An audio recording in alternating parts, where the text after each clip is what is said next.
Welcome back, everyone, to Remember What's Next. Rabbi Ken Spiro, welcome back. Good to be back, Ellie. We are approaching Tisha B'Av and doing our best to respond and stay current with what is happening in the world today.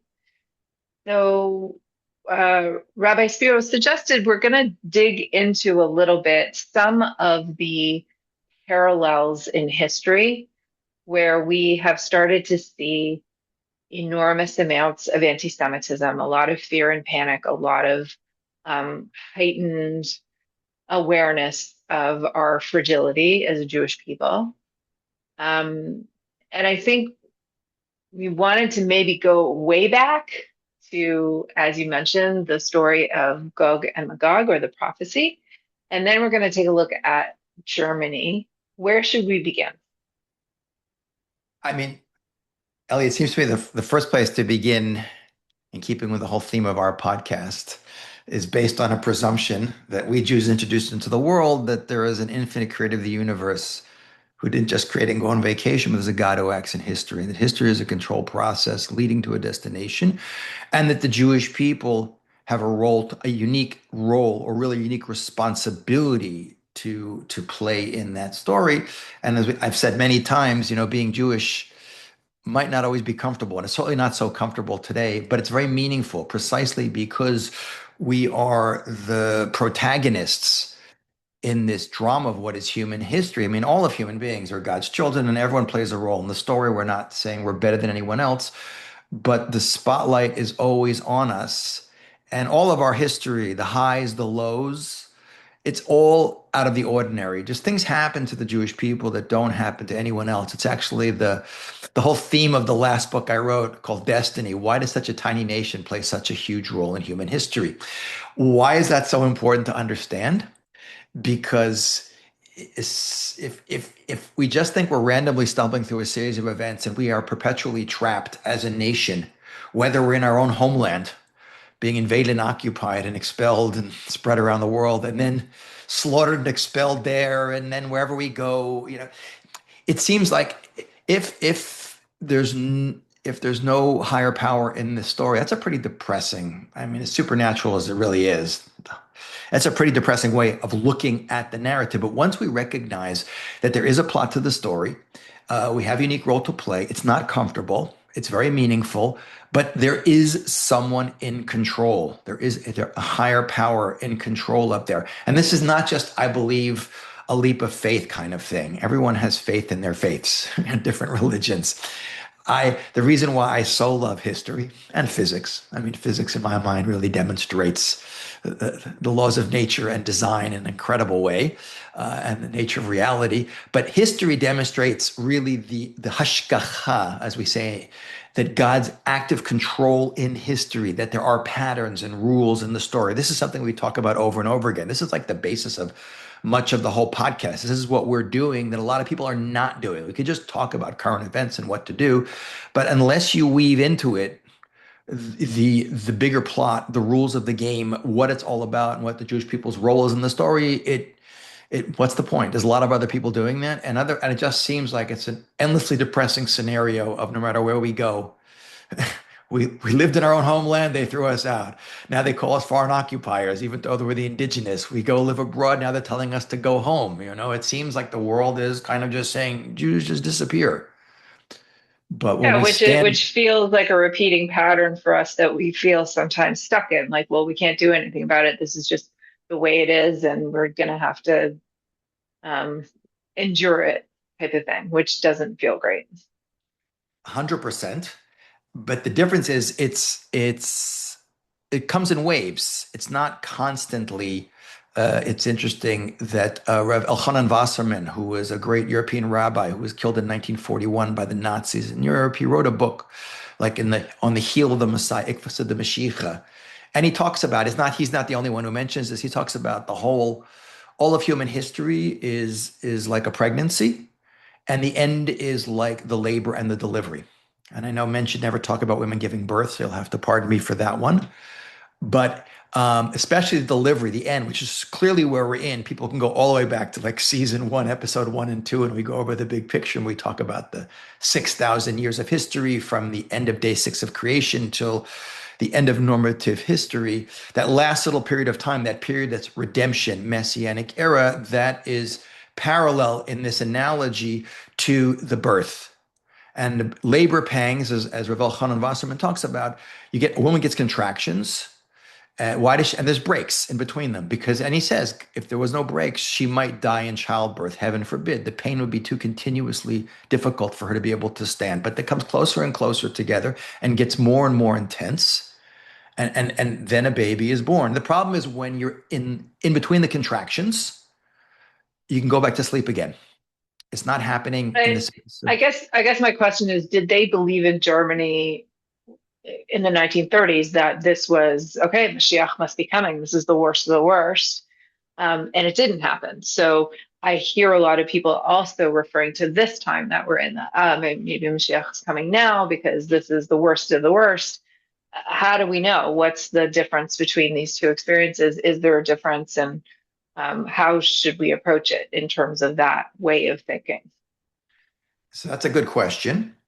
And to answer that, we have to back up before Hitler comes to power in 1933. Germany was the most enlightened, democratically advanced, arguably scientifically, culturally, for sure, musically, absolutely advanced country on the planet Earth.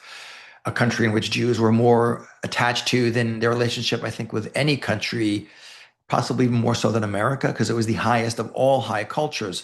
So prior to Hitler, post Napoleon and emancipation, we did episodes on these things when Jews are finally let out of the ghettos of Western Europe and finally get civil rights, that's in between contractions. There are very rough periods of time in Europe before where Jews are ghettoized and marginalized physically and economically. And then, boom, the gates of the ghettos open up and the opportunities open up, and Jews run to embrace these things. And that's what Jews are doing in Germany.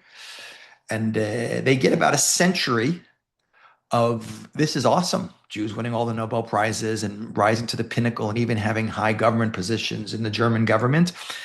And then we see this pattern, which is repeated over and over again. I just saw an interview I was reading with a woman, very elderly woman who was alive, during World War II. And you got to be pretty old to be alive. The war ended 80 years ago. This is a woman who was like late 90s or something.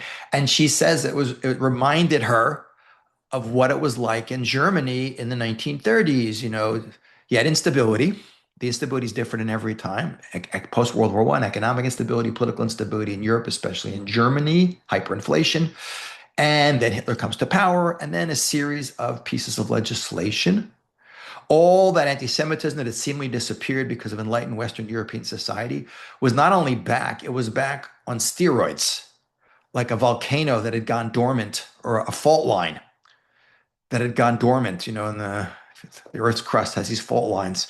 And if occasionally you get small earthquakes, which release the pressure on the fault line, but when you don't get any small earthquakes, it's like stretching the rubber band further and further and further. You let go and boom, it snaps and you get a huge earthquake.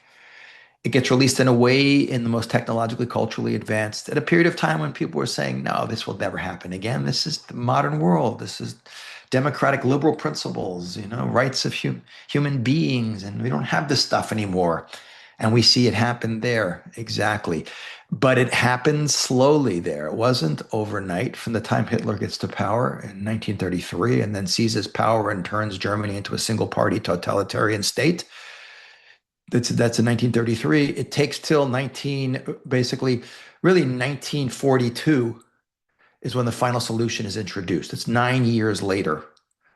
Jews have already been killed in Poland, but the official government policy of the extermination of the Jewish people. And again, no one should get me wrong. I'm not saying that is what's going to happen in America with the final solution. I'm just merely pointing out something we've talked about multiple times in our discussions.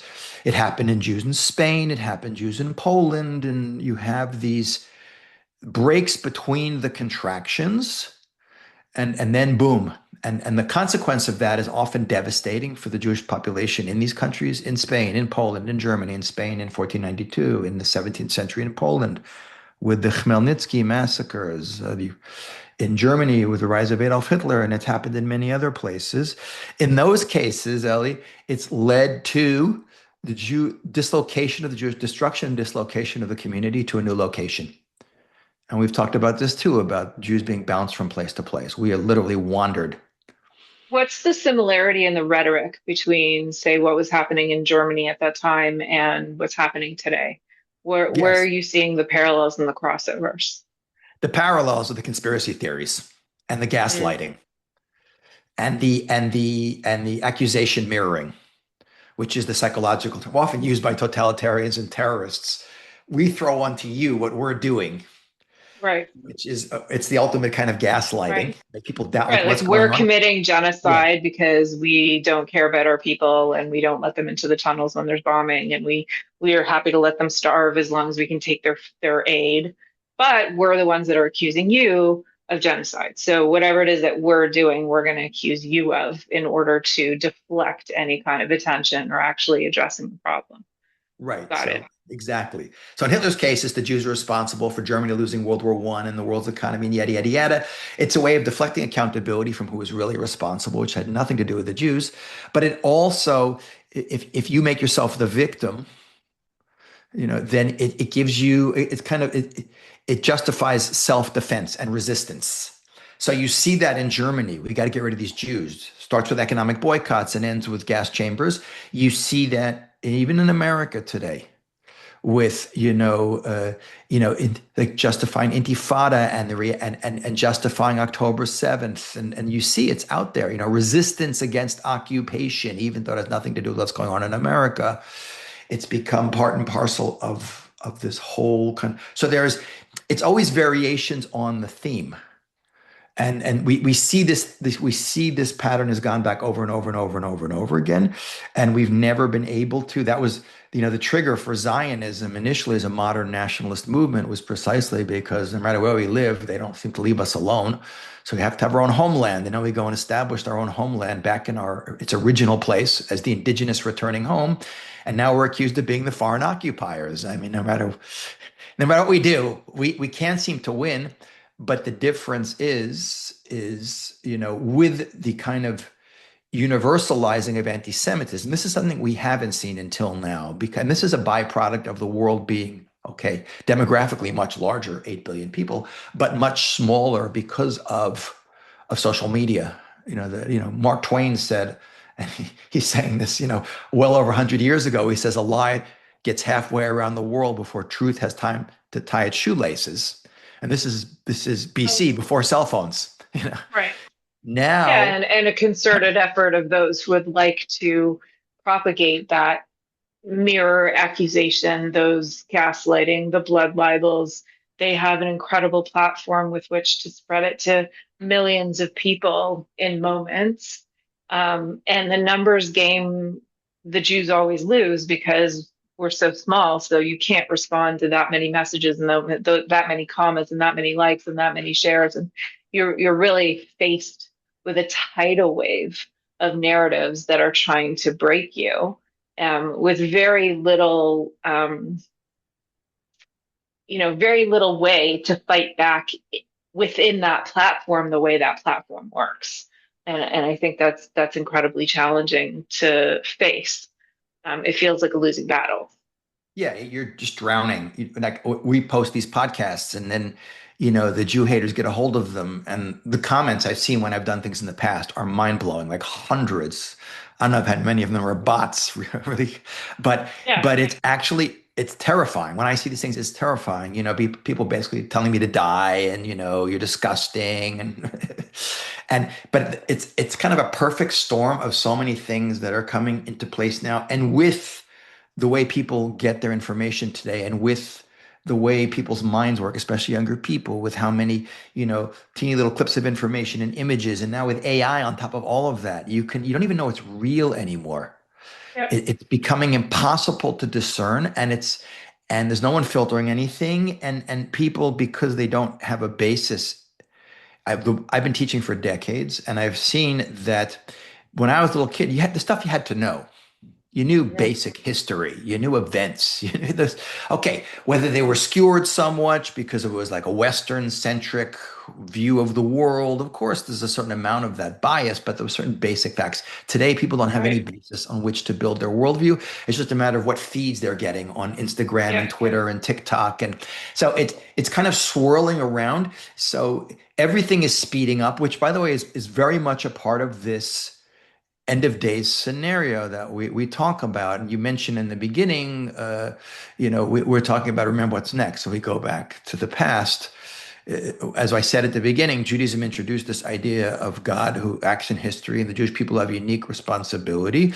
So there is the what's in the past we can't change. The end is guaranteed, which is we got to keep remember. We got to take a pause now, and everyone breathe deep. We get to the end of this story. We not It's not going to lead to destruction of the world and God forbid the death of all the Jewish people in the world. That ain't going to happen. If you and I are having this conversation today in 2026, and there's a Jewish state which has more than half the Jews living in it, and again, we've talked about this before, it's all supernatural in a positive way that we've outlasted all the people who've tried to destroy us. But that doesn't mean we can be complacent. But if we go rewind to the very beginning, we understand there's a timeline in this story, which we're told that, until the end of what's called normative history, which is what we're in now, is a maximum of 6,000 years. And we're in 5,786 of the Jewish calendar, which gives us a maximum of 214 years. And it could end much quicker. That's just the deadline. Like the professor at the beginning of the semester says, you got till November 15th to hand in your term paper. And it's, September 1st. You can start doing it now, or you can wait till the last minute. So if we understand there is a timeline and we understand how this unfolds, so that's why it's so important, rather than, you know, getting lost in doom scrolling to avoid dealing with reality, or taking, God forbid, drugs to tune out, or just sticking our heads in the sand and thinking, okay, I'll just ignore it, hope it goes away. These are not good, healthy strategies. That's why I think it's really so important for humanity in general, but the Jewish people specifically. We have to be educated as Jews to understand, you know, who we are, what our mission is, what the big picture, what the story is about. Because as uncomfortable as the situation we might be in, breathe deep, God's in charge. And that's not a leap of faith. It's demonstrable, like I said, in so many ways, on so many different levels. But if we go back to the beginning of the story that you mentioned, Gog and Magog, it's Zechariah and Ezekiel, the prophets. These are people who are living like 2,700 years ago. They both describe, other books of the prophets talk about this too, like Joel, whatever, Zechariah and Ezekiel, or some people don't know the Hebrew names, but they basically talk about that since we have this unique role in history, we will never disappear. Doesn't mean we won't suffer. God knows the ninth of is proof of that we have suffered much in the land of Israel at various periods of times, and much in diaspora, and the incredible number of negative events that have taken place on the ninth of Av: destruction of the first temple, destruction of the second temple, the fall of Beitar and the Bar Kokhba revolt, expulsion from Spain, start of World War I, which led to World War II, the final solution. There's so many events happening there. Even in a negative way, it shows that this is not random. So we understand that our history can be a bumpy ride because of the decisions we make. It doesn't have to be that way. That's the difference between good and bad prophecy, we understand. Besides, one makes you smile, the other you need Prozac to deal with. Is that the bad is a warning, it's conditional. It can be avoided if we listen, and we usually don't. And the good has to happen.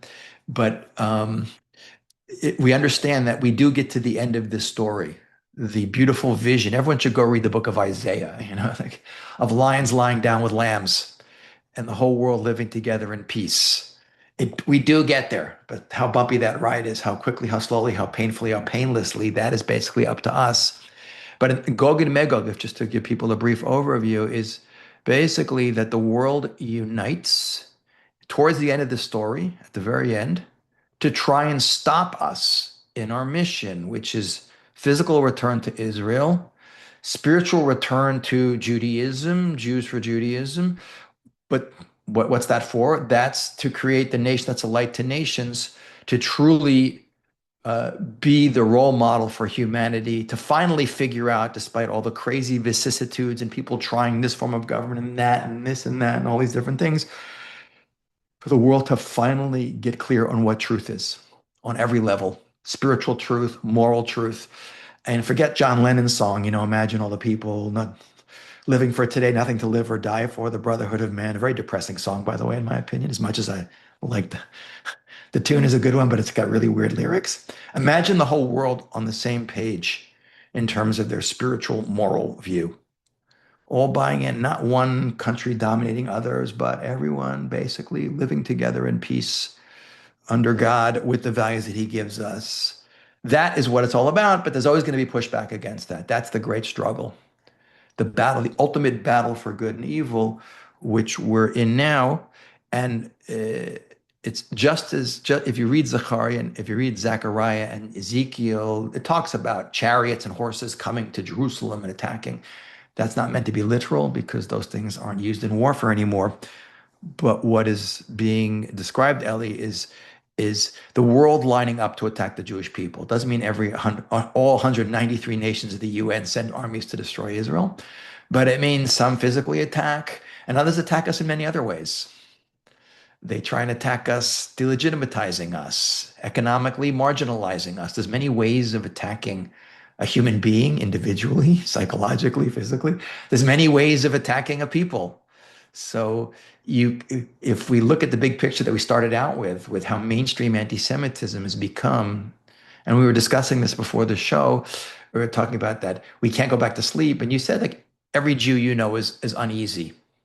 It's true. You got to be really living I don't know, in an island to not be a little more uneasy, at least as a Jew today than we were three Yeah, years ago. meaning like, so much of what we talked about previous to October 7th was, do you know you're Jewish? Do you care that you're Jewish? What does Judaism mean to you? Is it important to you in some way? I think the soul shock of everything that has happened and continues to happen, whether it's the war with Iran, whether it's the elections in America, whether it's the decrees by all these Western democratic states supporting a Palestinian state with and then doing nothing about it. There's just so many taken on their own before October 7th. Each of these things would have been shocking. But the fact that they're just happening one after the other, we're really living in the upside down. And I don't know anyone that's Jewish that isn't, if not slightly disconcerted, really just living in full blown panic a lot of the time.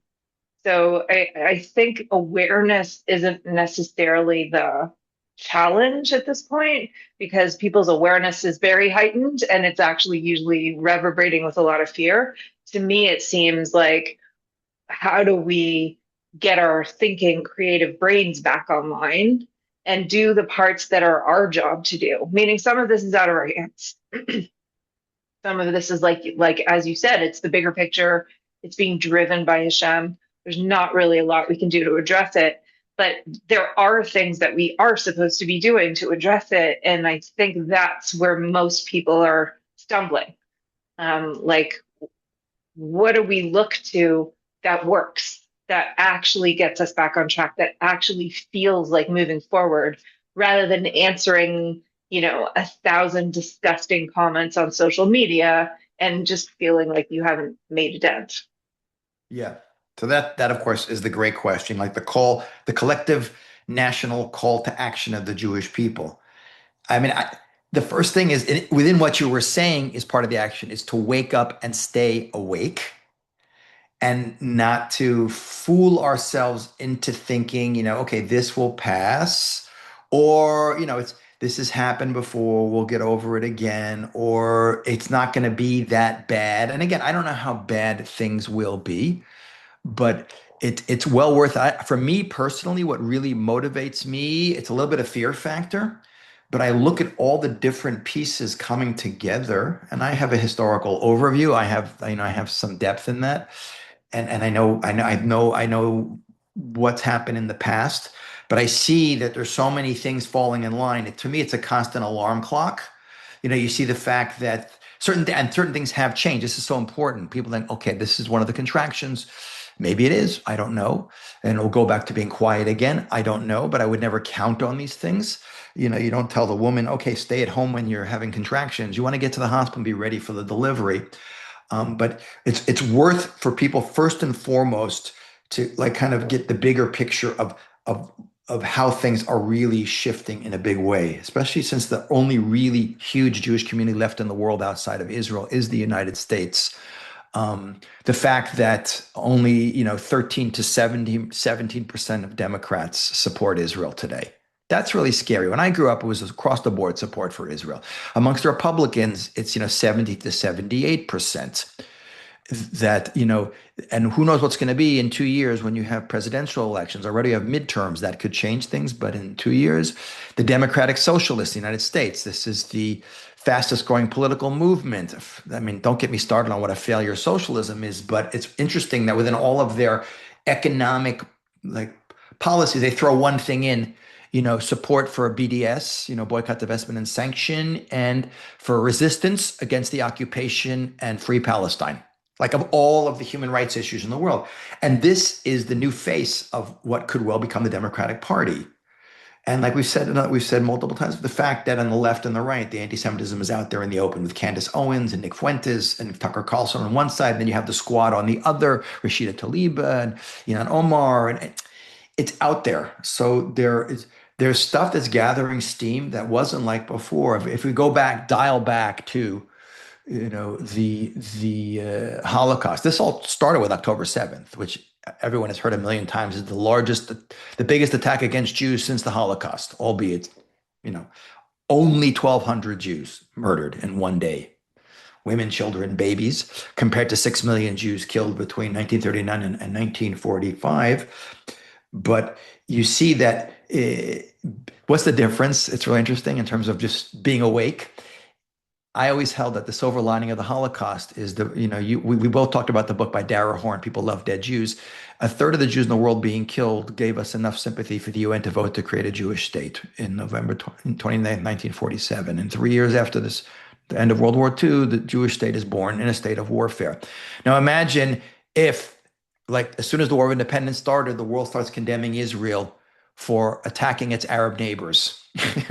The reality is we know that 5 Arab armies declared war and tried to obliterate Israel before, like a stillbirth, speaking of birth situations, where it's going to be dead at birth, the state of Israel. But that's what happened on October 7th.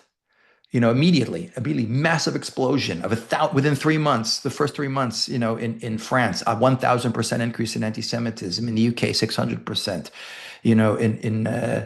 in Australia, 818%, in America, it was 600. Within a day. I mean, Yeah. Israel didn't respond for 3 weeks. On October 8th, the encampments that broke out on campuses all over the United States that were weirdly coordinated.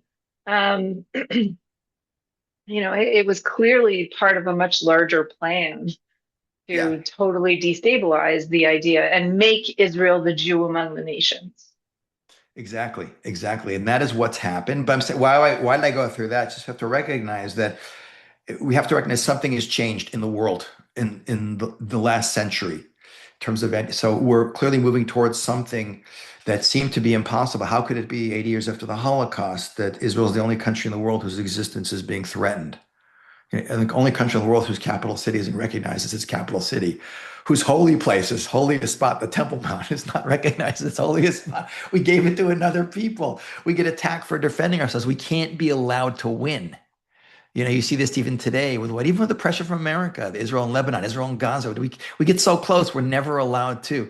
So something has really switched. So we have to get collectively clear in our brains that there is something bigger going on. This is unique to the Jewish people in Israel. No other country and no other people is faced with such an unending hatred for seemingly everything. We're rich, we're poor, we're enslaved, we're free. We live in Israel, we don't. The hatred doesn't go away.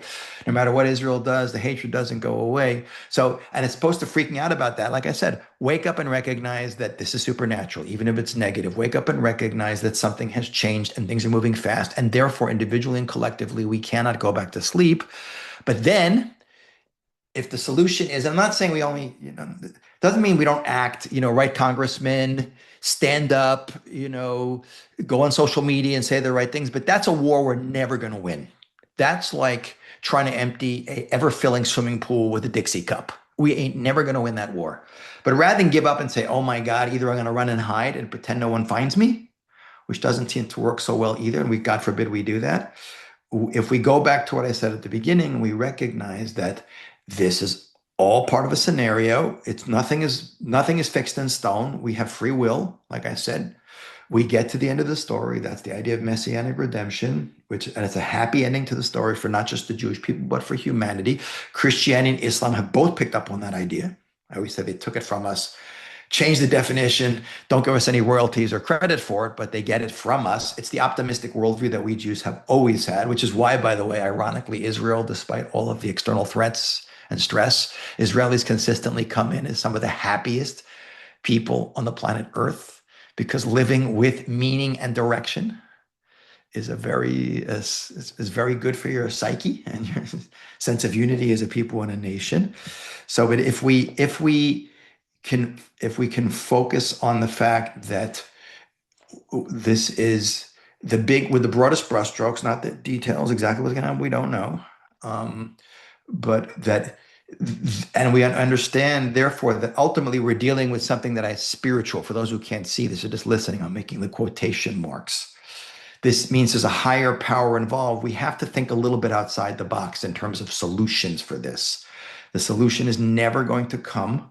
As amazing as a Jewish state is, and we now do have something we have not had for 2,000 years, which is part of that kind of messianic scenario, is the physical return of the Jewish people to the land of Israel, along with the spiritual return, which, by the way, although we're losing a lot of Jews to assimilation and intermarriage, this whole Baal Tshuva movement in the last 50 years is a massive turnaround, something that did not exist, of Jews coming back en masse. A very good percentage of Orthodox Jews is there. Has come back because their parents or they themselves have decided to return to Judaism, and that's one of the good sides of the World Wide Web, is your ability to access Judaism wherever you are in the universe, and there's outreach everywhere. So this is all part of the scenario that is laid out in collective Jewish consciousness since the very beginning of the story, that we do get back. But the most dangerous part, this is the Gog and Magog scenario, is the end. Just as in all the great Hollywood epics, the final showdown between the little superhero, whether it's Harry Potter or Luke Skywalker or Neo or whoever it is fighting Darth Vader, or well, everyone knows these different stories. It always comes at the end of the story when there's the final showdown between the big bad guy Darth Vader or Voldemort or Saruman, and that's what we're in now. We're the little teeny 0.2% of the world's population. Not perfect people, but by world standards, we're pretty good. Yet the whole world is lining up against us, and this is the scenario that's laid out in Zechariah and Ezekiel. And this is also, it's interesting, Ellie, that Rabbi Moshe Cordovero, who was a great rabbi in the 16th century, this is right after the expulsion from Spain. This is in Sfat, which became the largest Jewish community in the land of Israel, after the expulsion from Spain.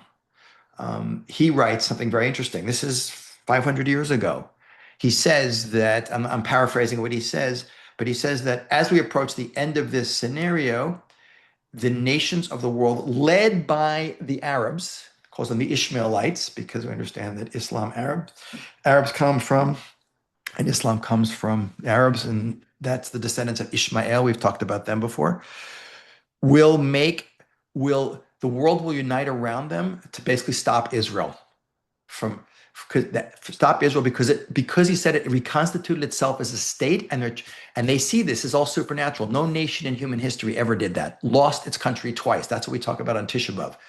The Romans, the Babylonians, the Romans, 2,500 years ago, 2,000 years ago. No one ever did that. It came back 2,000 years later and reestablished itself. That's supernatural. The destruction was unbelievably bad, but the return is even more amazing than that. Resurrected the language. More than half the Jews in the world are living in Israel today. So on a deeper, often subconscious level, we understand that this is the plot, that the world is not everyone in the world, but the dark forces, so to speak, are lining up to try and stop this inevitable process. And, we always know in all the movies, it's always darkest before the dawn.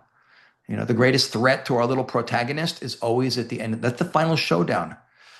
But so that's my very long-winded circular answer to what you're asking is step number one, that we have to be aware of who we are and what our history is about and recognize that there's a higher power in this story and we cannot go to sleep. Any individual Jew has the free will to opt out. No one is obligated to do anything.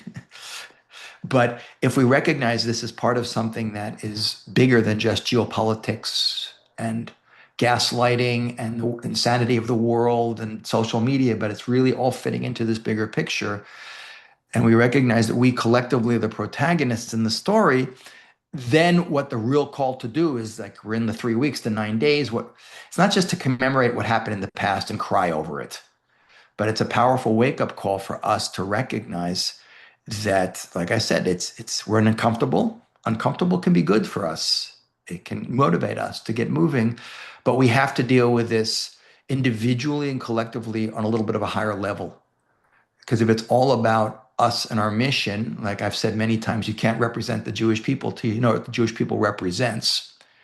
We have to be committed. What's a practical thing we can do? I know people say, how is that related to this? Let's all commit ourselves to growing more as Jews, learning more, connecting more. That's really good. I always say, if you're going to stand out as a Jew, you want to stand up as a Jew. You can't represent the Jewish people to know what they represent. There's the only thing worse than undergoing anti-Semitism is being completely ignorant of your Judaism and being gaslighted into thinking you're guilty of something you're not doing and being hated and thinking, oh, I wish I wasn't Jewish, God forbid, or what. A proud Jew who understands who we are and recognizes that we have nothing to apologize for in human history. Perfect we're not, but we have nothing to apologize for. We can stand up to any external threats. We have stood up and we've outlasted all the people who've tried to destroy us. And when I say becoming more educated, it's not just I'm going to learn, how to read Hebrew and not start reading the Bible. It's to become educated into getting clear as to what our mission is as a people collectively, and that the world is going to hold us all responsible, whether we know it or not. The people who hate us never distinguish between how knowledgeable we are and how committed we are. We all get thrown into the same pot, just as the Nazis did in World War II. They didn't have a line for Orthodox Jews, and a different line. Everybody, to search for what is your piece of the puzzle. Exactly. Everyone is doing that in their lives anyways, but very particularly, what is your piece of the puzzle in Jewish history that you have a part to play, that it's uniquely yours. And even if you think it's small, it's not. And even if you think it's big, great. But that's everybody's got their sort of piece, and figuring out what that is a worthy use of your time. 100%. And we know, and again, I have a whole presentation on this, but Jews are so into social justice precisely because we're kind of, spiritually, genetically hot-wired to care about the world. So when you recognize that Judaism is far more than religion, it's not really a religion. It's a people. It's a national identity, but it's a destiny, and it really is the ultimate. I mean, we are supposed to be the person who's responsible for getting the world to get their act together on every level. That's a pretty cool thing. I mean, it's a heavy responsibility. It's a big responsibility, but it's a very cool thing.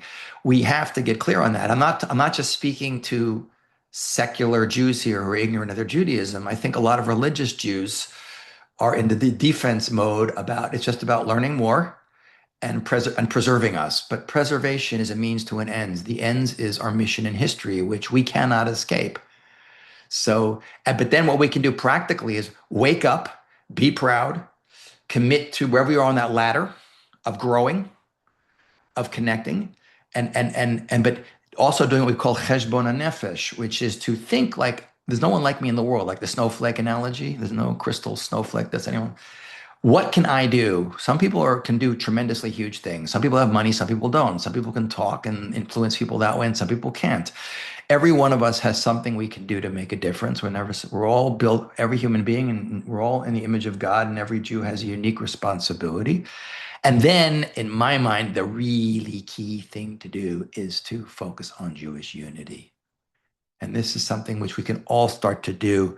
In putting it all together, the Talmud, the rabbinic take on Jewish law and also Jewish worldview. In the Talmud states that, as why was the first temple destroyed? Why was the second temple destroyed? So geopolitically, we know, and this is a great analogy for us to kind of come to a close on. It says the first temple was destroyed because at that time, 2,500 years ago, we Jews rebelled against the great world power of the Babylonian Empire, and that's how great empires punish you. And we came back and we had a second temple period of 420 years, and then we rebelled against the great world power of the Roman Empire. Again, that's we could do the same thing today. Why is there anti-Semitism in the world? Because what we look at the geopolitical realities, but what does the Talmud say? It says, no, Second Temple, and we still live in the diaspora, the exile, even though we have a Jewish state. We're not in redemption yet for all the Jewish people in the world, caused by the destruction of the Second Temple in the year 70, almost 2,000 years ago. The Talmud says it was caused by sinat chinam, causeless hatred. It doesn't mean you hate someone for no reason, but the Jewish people were choosing to focus on what this is the great pitfall for Jews. What separated us from our fellow Jew? This is a mind shift that we have to make collectively, and it starts with individual recognizing that we Jews were all literally we are brothers and sisters on some level, even genetically. It's not just a religious identity; it is a peoplehood and nationhood. We are all part of one giant family, often dysfunctional. We do not have to agree with each other. That's not what we're being asked to do. We don't even have to like each other, but we have to love each other. That's a really important distinction. I always say parents get that, especially if they have teenagers. You don't always like your kids, but you always love them. That's why you allow them to grow up to maturity. so, so, but it sounds like a very flippant thing to say, but I can't overemphasize and say it enough how important it is. Now, we've said this before, that God has no patience for us fighting amongst ourselves. And you even see today in Israel, when we've talked about this, with the fighting going on in Israel, with the ultra-Orthodox and the army and the country splitting and the hatred and blocking the traffic, it has to stop. And we're not hearing, like in Israel, I'm not On all hearing sides, just to say, yeah, like on all yeah, sides, everyone has like to stop. wherever, if we're judging the outside world for hating us for no reason, or for gaslighting us, or for having some idea that we're one thing and when really we're another, but then we're turning around and doing that to fellow Jews, we can't complain. Like, we have to be able to clean up our own house. Then we can go address all these people who are saying crazy things when we stop saying crazy things about each other. That was really well said, Ella. That's exactly right. God's saying, my children, you want the world to stop being irrational, coming after you and focusing on all the negative things you do, besides all the great things you've done for the world, like 22% of all the Nobel Prizes and all that other great trivia. You got to start doing it to yourself. Give each other a little slack. Just listen with an open mind and focus on that. This is my brother, my sister. I got to love them. And we're all in this together. Because that's when we've said this many times. The only time we stop fighting amongst ourselves is when they're trying to kill us. Then suddenly we put the differences aside. There's a great story, by the way, with Abba Kovner, who was in the Vilna ghetto during World War II. Remember, the Warsaw Ghetto rose up in revolt in the middle of the war. The first revolt against the Germans was the Warsaw Ghetto in 1943, eve of Passover.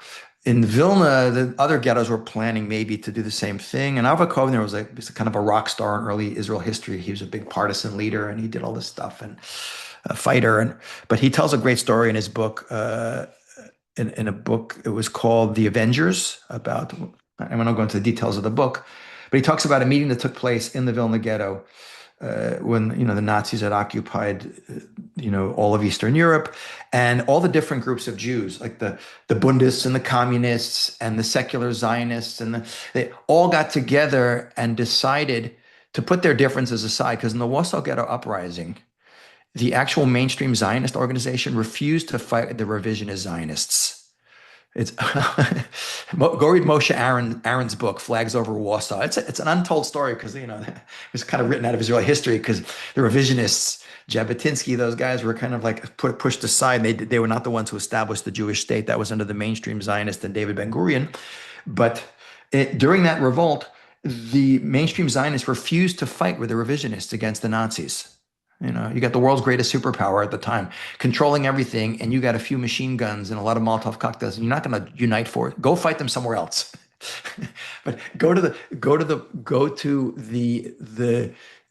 ghetto. That story with in in Lithuania, in Vilna, and they all decide that they're going to put their differences aside and yes, fight together. Now there never was a revolt there; it didn't happen.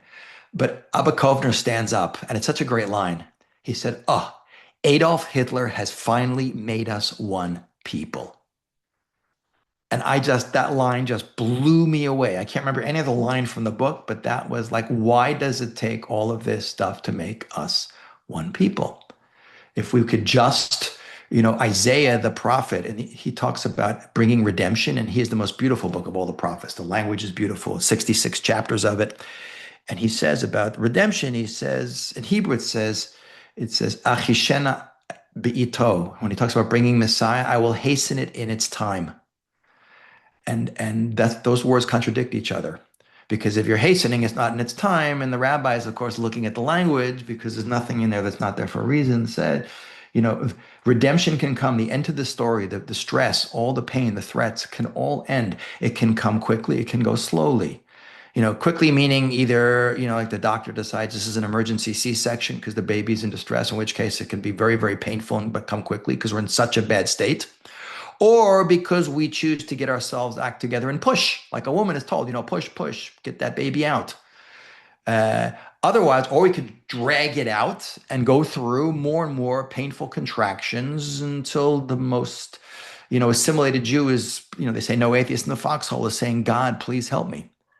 But that is up to us. But rather than pushing this off to other people, we have to be the change we want to see. We, all of us, doing these little changes, first and foremost in our consciousness of just making a decision to live in reality, to be growing, and to be working on unity. These are game changers. I know it sounds, it's so cute and say it. No, these are really things we can do as a nation. We have to do. And this is what all this pressure is about.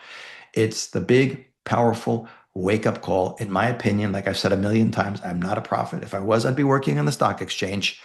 But from my perspective as a historian on our podcast that we do here, God is really running out of patience. He's just saying, I want this over with. So I think things are going to move fast, but we want to hasten it in a pleasant way. And that's really what we need to do, I think. So a super timely conversation before we get to Tisha B'Av. Lots to reflect on as a people. I actually just wanted to mention as an aside, if anybody hasn't seen this new discovery that just came out of Israel, where they found in one of the digs close to the city of David, they found all of these pieces of wood that had been burnt, which they're dating now to the time of the first temple. So they believe that they found some of the wood that was used to build the first temple. And it just came out. So if you look on the Times of Israel or any of those news outlets right now, there's a fascinating article on what they've just found. And literally, they just found it this week, right before Tisha B'Av. So it's Yeah, pretty yeah. incredible. We're It's, really, watching the thing play out it's again and showing, hey, this isn't just some myth. This is part of our story, and it exists and it's real. And yeah, so The timing um, is the timing is great, by the way. Just to comment on what yeah. you just said, that the city of David, which is where it's found, and they give out the parking lot excavation. I worked there for 5 years digging. My sister has been Mm, volunteering there for like 8 years. She's in the video. amazing. She's actually in it, Wow. but she didn't do the digging of the beams. But what they found were beams from houses destroyed in the first. I just added into a PowerPoint that I'm doing for South Mm, Africa and in San Diego this week on 9th of Av. I just added those images in. I have a whole PowerPoint in archaeology and the Bible and where you see the physical evidence. But it really goes to the point that we find these things right before Tisha B'Av is really amazing, and that we find wood, burned beams. By the way, it's sycamore wood. It's very rare to find organic material like that survives so long, but it's again a powerful reminder of the reality of what's happened to us in the past. This is not myths and fairy tales. This is the reality. But the fact that Jews, this is from 2,500 years ago, Israelis back in their homeland, if the Jews who were in that house when it was destroyed by Babylonians could see who'd be digging it up 2,500 years later, they would be blown away because yeah, this is the for descendants of sure. those people. The people who destroyed Jerusalem, the Babylonians, they're gone. The Romans, they're gone. All these people are sitting in Twilight hour vanished, as Mark Twain said. So that's like we have to always be optimistic and proactive. That is the secret. Amazing. All right. Once again, thank you so much, everyone, for joining. Thank you, Rabbi Ken Spiro. Thank For you. those of you who are fasting, have an easy fast, and we'll catch you on the other side. Please don't forget to like, share, subscribe, leave us a review. This helps other people find the podcast. If you have a suggestion for a topic or a question you'd like us to answer, please go ahead and either email us. Our information is in the liner notes, or you can leave a comment on Spotify. If you'd like to support the podcast so that we can keep doing what it is that we're doing, please go ahead and join us on Ko-fi, either as a member or a one-time supporter. Everything that you give goes towards us being able to continue to create this awesome content. Thank you so much, everyone, for joining, and thank you, Rabbi Ken Spiro. Thank you, Ellie. We should have good news for the Jews. Amen.